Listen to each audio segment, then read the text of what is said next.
Salam, Atavatan TV YouTube kanalının mehribon tomoşaçylary. Atavatan TV'de faýlanan habarlar. Habarymyň 2024-nji ýylyň 5-nji fevralyna gyfanyna. Türkmenistanyň 2024-nji ýyly 49 fany defa ulanmaga berilýär.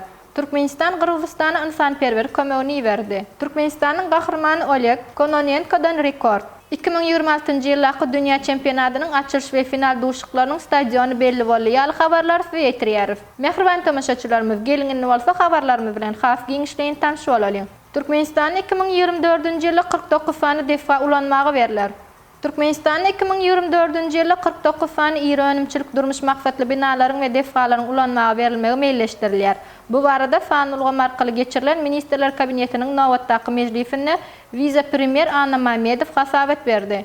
Ministrler Kabinetiniň başlygynyň ornwasary döwlet başdanmynyň tawşyrygyna laýyklykda welaýetlaryň we Aşgabat şäheriniň häkimlikleri, degişli ministrlikler, pudoklaýyn dolandyryş edaralary bilen bilelikde Tähim paýhas ummany magtumuly Praga ýyly diýip atlandyrylýan 2024-nji ýyly açylyp ulanmaga berilmegi meýilleşdirilýän iri önümçilik durmuş maksatly binalaryň we defalaryň fanyny düzmek boýunça degişli işleriň geçirilendigini aýtdy.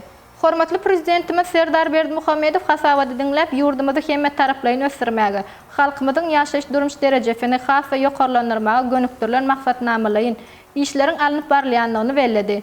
Her ýyl açylyp ulanmaga berilmegi meýilleşdirilýän binalaryň defalaryň fanyny düzelýär. Şu ýylda hem ulanmaga berilmegi meýilleşdirilýän defalaryň fanyny öz içine iri önümçilik, durmuş maksatly binalaryň we defalaryň 49 fanyny alýar diýip döwlet başdanmyzy aýtdy. Hemde vice-premier olaryň öz wagtyny gurulyp ulanmaga berilmegini berk gödökçilikde saklamagyny tawşyrdy.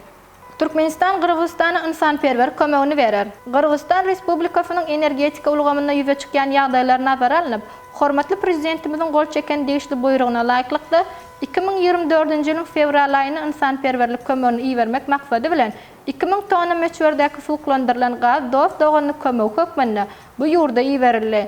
Şeýle afilli işler döwlet siýasatynyň ileri tutýan uğurlarynyň hataryna durýar. Dostlukly döwlete insanperwerlik kömegi hökmünde iýerilen suwuklandyrylan tebii gaz ýüze çykan şu kynçylykly pursatlarda Gyrgyzstan hökümetiniň Gyrgyz halkynyň abadan durmuşyny üçin etmek üçin edýän tagallalaryna türkmen halkynyň öz borçly goşandy bolup durýar.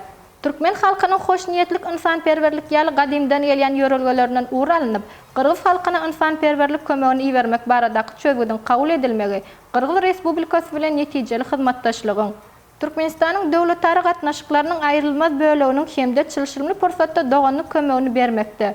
Hoşmeýilli erkiniň nowatdaky güwäsidir.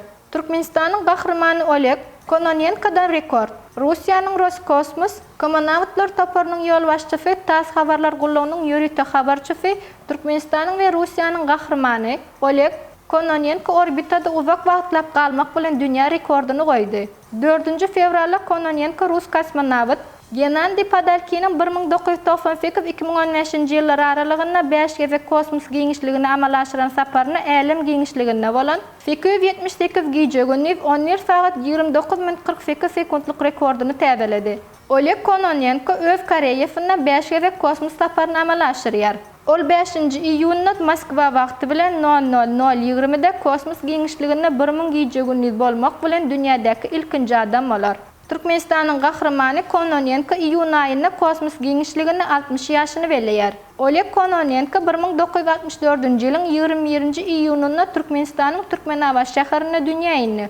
Ol özüniň kosmos giňişligine ilkinji saparyny 2008-nji ýylyň aprelinde amala aşyrdy. 2026-njy ýylaky dünýä çempionatynyň açylyş we final duşuklarynyň stadiony belli boldy.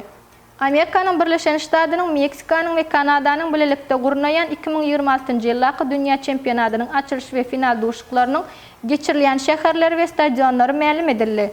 Dünýä çempionatynyň açylyş dawrasy we ilkinji duşugy 11-nji iýunda Meksikanyň Mehiko şäheriniň Azteca stadionunda oýnalýar. Bu barada Halkara Futbol Federasiýasy habar berýär.